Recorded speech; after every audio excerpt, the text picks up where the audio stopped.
Israel और Gaza के बीच जिस तरह से जंग जारी है, उसमें हूती विद्रोहियों ने लाल सागर में अच्छी खासी तबाही मचाई हुई है। इस ट्रेड रूट के जरिए दुनिया का अत्यधिक व्यापार होता है और इस ट्रेड रूट पर लगातार हूती विद्रोहियों के द्वारा हमले किए जा रहे हैं, जिससे कारोबार करने वाले देशों को खासी परेशानी हो रही है। अमेरिका जैसे देश ने तो इस पूरे रास्ते को सुरक्षित बनाने के लिए एक अलग से टास्क फोर्स तक तैयार करने की बात कही, जिसमें 10 देशों की सेनाओं को मिलाकर एक टास्क फोर्स बनाया जा रहा है, जो इस पूरे रास्ते में तमाम ट्रेड करने वाले जहाजों का सुरक्षित पैसेज इंश्योर करेंगे।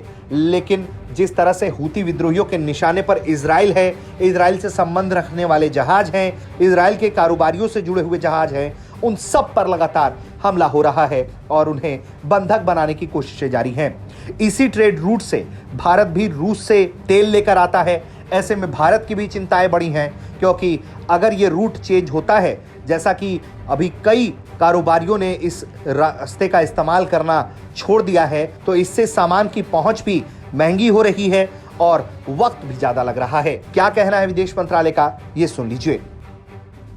Look, India has always, of course, we have a vested interest and have been supportive of the free movement of commercial shipping.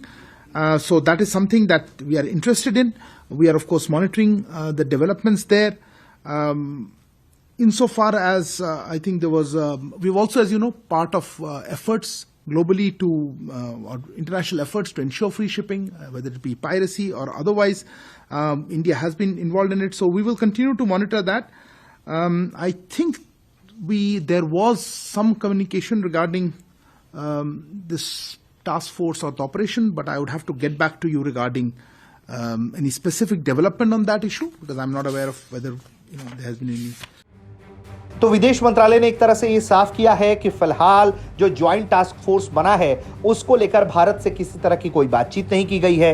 वहीं भारत इस पूरे मामले में ना तो अभी तक यमन से बात कर रहा है, ना ही ईरान से बात कर रहा है। भारत इस पूरे मामले में संजीदगी से नजर रखे हुए है और वो लगातार घटती गतिविधियों को मॉनिटर कर रहा है। बताएं आपको कि सबसे पहले ये विवाद तब हुआ था जब एक जहाज भारत की तरफ आ रहा था और हूती विद्रोहियों ने बड़े ही हाईटेक तकनीक का इस्तेमाल करके उस जहाज को बंधक बना लिया था, क्योंकि उस जहाज से इजरायली कारोबारी के स्टेक्स जुड़े हुए थे। अब ऐसे में इस ट्रेड रूट पर जहां हूती विद्रोहियों का अच्छा खासा दबदबा है, वहां से गुजरने वाले जो मालवाहक जहाज हैं, उनको निशाना बनाया जा रहा है और इससे पूरी दुनिया परेशान है। इस पूरे मामले ने भारत को भी परेशान किया हुआ है, क्योंकि भारत का पैसा और वक्त दोनों ही ट्रेड रूट बदलने से परेशानी हो सकती है।